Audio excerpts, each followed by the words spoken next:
Bienvenue tout le monde sur la chaîne Blue Glow Grace A1K. J'espère que votre week-end s'est bien passé.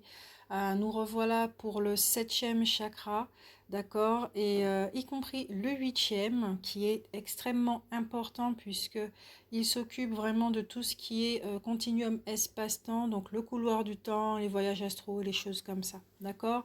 Donc 4 vidéos audio, chakra en doigt, chakra en verre qui arrivent aujourd'hui. Et à partir de ce soir, la méditation du chakra cœur sera disponible. D'accord? Donc je vous explique un petit peu.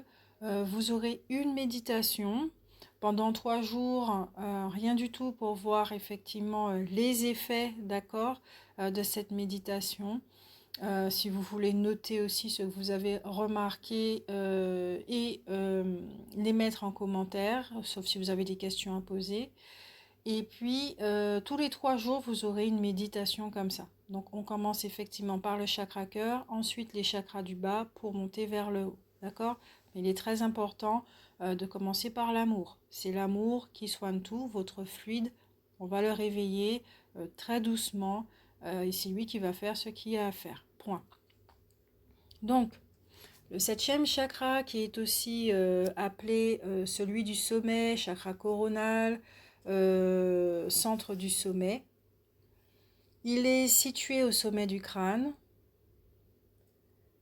Sa couleur dominante est le violet. Et plus le filtre, plus l'être va se dépouiller des programmes qu'il a reçus par rapport à l'héritage collectif familial, il va passer du blanc, or, jusqu'à transparent. La glande endocrine qu'il gère, c'est l'épiphyse, l'épiphyse, pardon, l'épiphyse.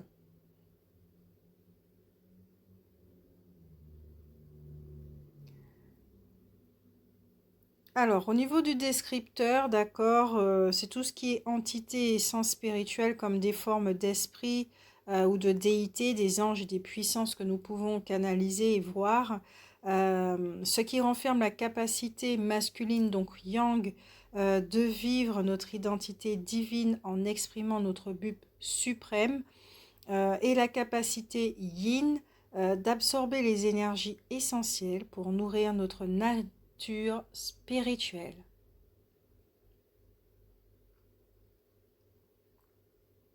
Son type d'énergie est qu'éthérique, c'est une forme matérialisée d'énergie spirituelle provenant d'au-delà du continuum espace-temps terrestre.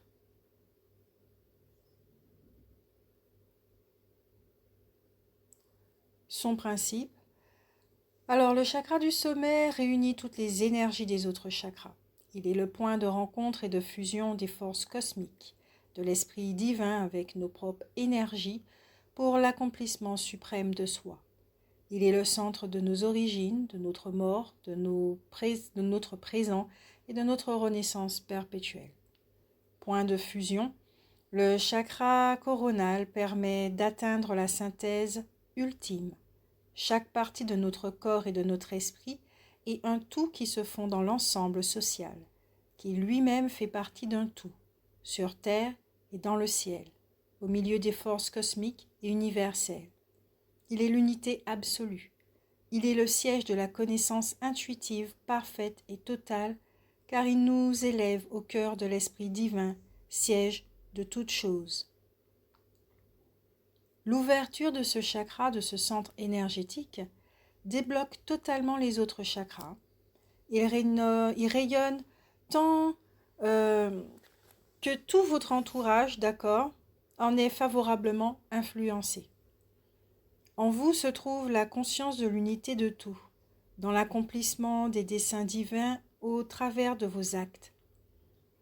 Votre perception des choses devient si parfaite et si lumineuse que vous avez l'impression de sortir d'un long voyage dans un brouillard déformant.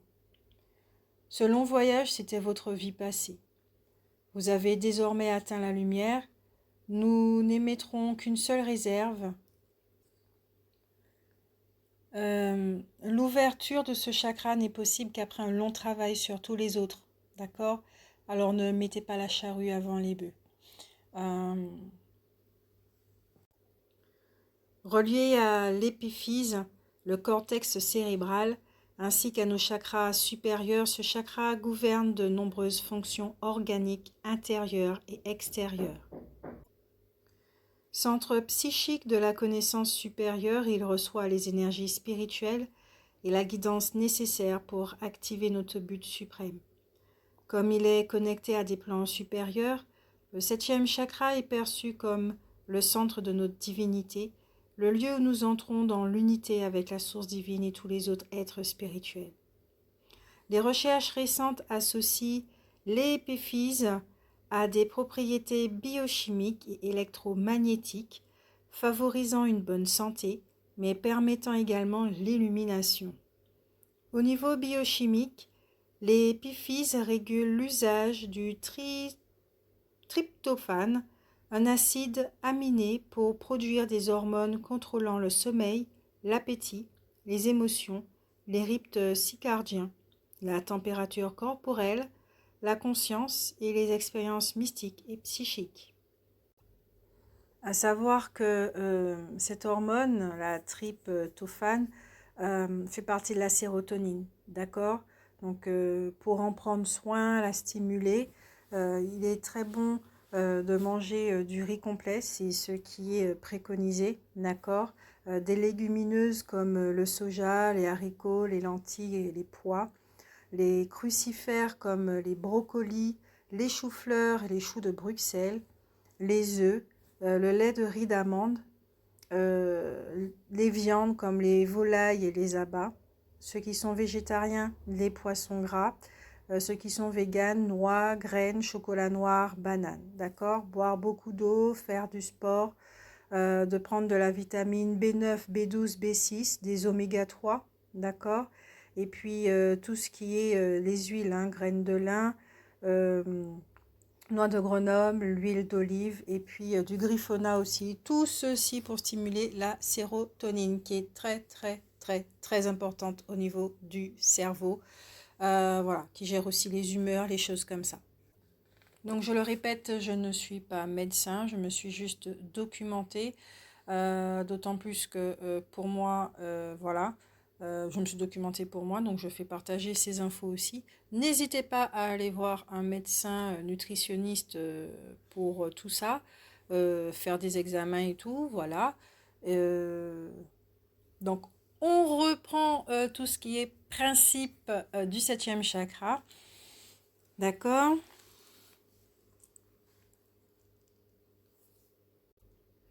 Alors, il est dit que l'épéphyse, à la naissance, elle conserve notre connexion au divin. Si un enfant n'est pas soutenu dans son identité unique, l'épiphyse risque de se recouvrir de métaux lourds comme le mercure, l'aluminium ou le cadmium pour se protéger.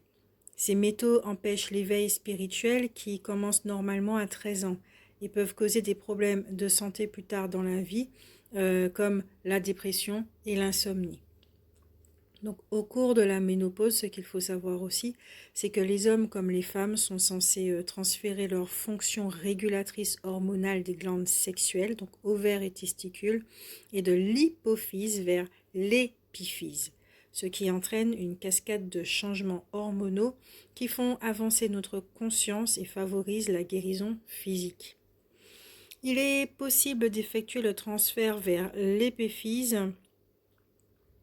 Pourquoi je veux dire épiphyse à tout moment.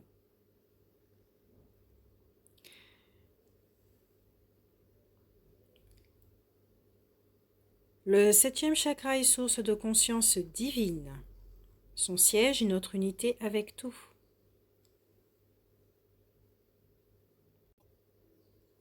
Ses fonctions physiques. Le chakra du sommet agit exclusivement sur le cerveau qui l'éclaire et purifie. Son style de communication physique. Alors ce chakra décrit nos besoins physiques et nos désirs affectifs par nos pensées et toute action qui nourrit notre raison d'être. Style de communication psychique.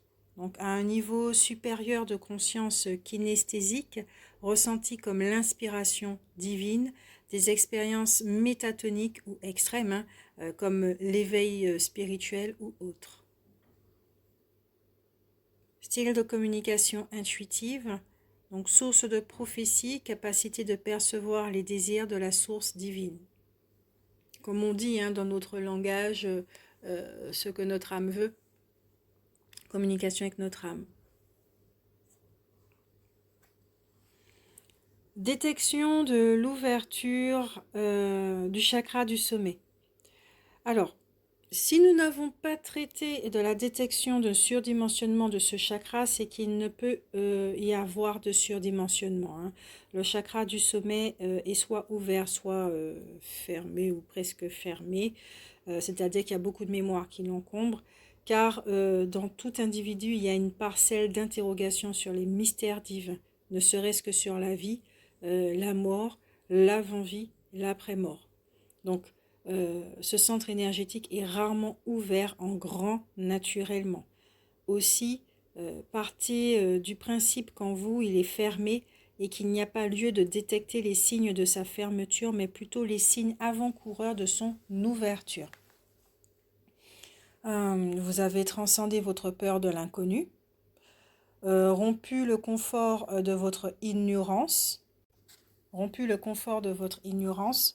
ouvert votre esprit à quelque chose qui vous dépasse tant il est difficile de se l'imaginer. Vous avez fait l'effort de situer votre destin en vous imaginant au milieu d'une catastrophe, donc par exemple comme l'explosion du camion d'essence qui vous précède sur l'autoroute lors de votre départ en vacances, l'écrasement de l'avion qui vous transporte, l'effondrement lors de tremblements de terre, de l'immeuble qui vous abrite, le chavirage éclair du paquebot qui vous emporte en croisière à des centaines de kilomètres de tout secours. Enfin bref, tous ces cauchemars sont d'une extrême violence et rien physiquement ne pourrait vous sauver, d'accord? Donc vous avez transcendé toutes ces grosses peurs, ces espèces de phobies comme prendre l'avion parce qu'on a peur qu'il s'écrase, ou le train parce qu'on a peur qu'il dévie et s'explose, ces genres de choses-là. Vous n'avez personnellement aucun moyen physique ou intellectuel d'infléchir le cours inéluctable des événements, ça aussi vous l'avez accepté. Vous vous sentez moins fort qu'un fétu de paille entraîné dans une tornade, alors allez encore plus loin dans votre effort d'imagination, car ces catastrophes, aussi puissantes soient-elles, ne sont que d'inaudibles murmures au niveau de la planète, d'accord? Ça va pas, voilà. De la force de son magma interne, de la fragilité de son écorce et de l'immensité de ses océans. Cette planète est quand même gigantesque et magnifique sur laquelle nous vivons, donc plus faible que des coques de noix dans le lit d'un torrent déchaîné, qu'est-elle en regard de notre système solaire, de la galaxie dans laquelle elle s'inscrit? Cette galaxie si vaste de notre civilisation hautement technologique n'a jamais pu envoyer ne serait-ce qu'un objet minuscule plus loin que dans le système solaire voisin. Bon, après, comme on le dit très souvent, prenez uniquement que ce qui résonne chez vous, d'accord?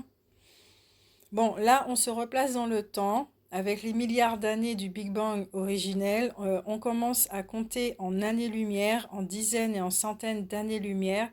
Cette lumière que l'on ne perçoit qu'aujourd'hui et qui a été émise bien avant notre naissance, bien avant l'apparition de l'espèce humaine sur Terre, des distances si grandes que seuls les astrophysiciens ne les trouvent pas abstraites et encore. D'accord?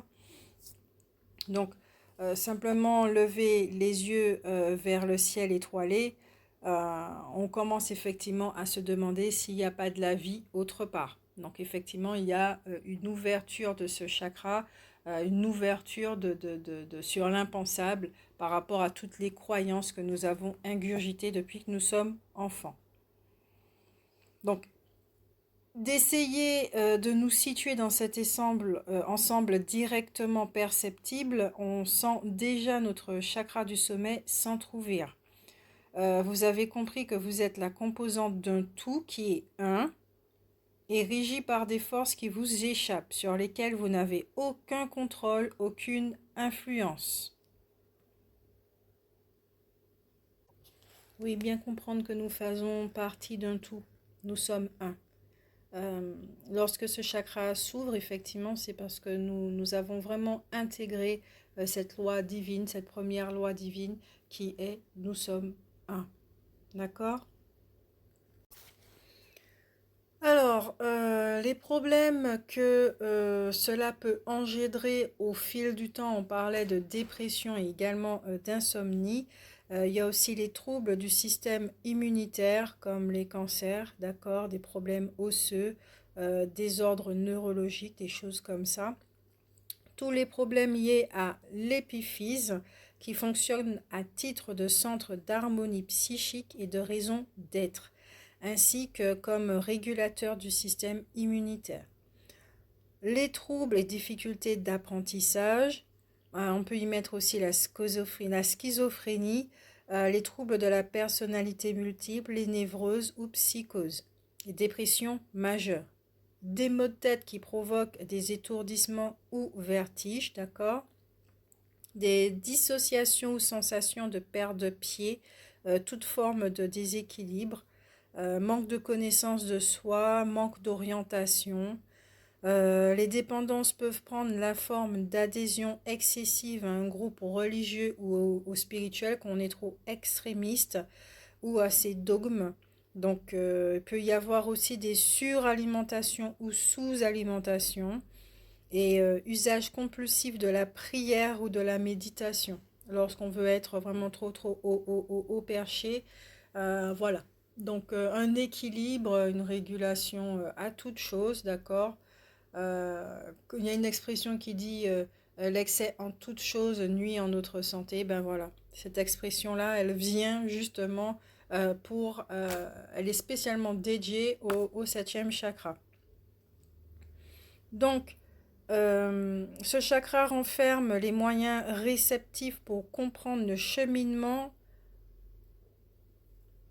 Les conseils qui sont donnés, c'est d'absorber des aliments associés à des valeurs spirituelles, d'accord? Donc, comme je l'ai dit pour la sérotonine, des choses comme ça, la tryptophane. Ensuite, de prier, de méditer régulièrement si le cœur vous en dit, sans obligation, sans vous mettre aucune pression. Et puis, faire de l'exercice aussi peut compenser les quêtes spirituelles, de bien s'ancrer. Ça, par contre, il est très important d'avant ouvrir ce chakra ou pendant qu'il s'ouvre sans votre volonté, hein, euh, de bien vous ancrer. Ça, c'est très important afin de ne pas être au perché. Et c'est vrai que euh, quand ce chakra s'ouvre, on a tendance à être un Bouddha, à se figer et à rester que comme ça. On n'apprécie plus les choses humaines, on a juste envie d'être avec nous-mêmes, d'être avec nos énergies. Et ça peut provoquer effectivement une dépendance aux énergies. Et oui, c'est une drogue également. Lorsqu'on se sent à la maison et qu'on n'a plus du tout envie d'être ici, donc on perd le sens des responsabilités, des choses comme ça. D'accord? Les pierres qui contribuent à ouvrir ce chakra, bon, alors moi je suis pas trop ok pour ouvrir les chakras. Pour moi, les choses, ça se fait vraiment tout seul, d'accord? Donc même les méditations que je propose, ce n'est vraiment pas pour ouvrir ces chakras. Mais bon, il y a des pierres dites, alors des pierres violettes, j'allais dire violentes. Peut-être que c'est violent au niveau de l'ouverture. Des pierres violettes comme l'améthyste, la charoïte, la spinel violet, la sugilite et la tanzanite. Des pierres blanches qui peuvent favoriser les connexions et les choses comme ça. Cristal de roche, le diamant, l'opale blanche, la perle et la pierre de lune également. Pierre or, pépite d'or et l'or cristallisé. Et la pierre particulièrement recommandée, c'est l'amétrine violette et or. Voilà. Donc, voici comme information pour le septième chakra à l'endroit, d'accord. On se retrouve tout de suite pour le huitième chakra à l'endroit.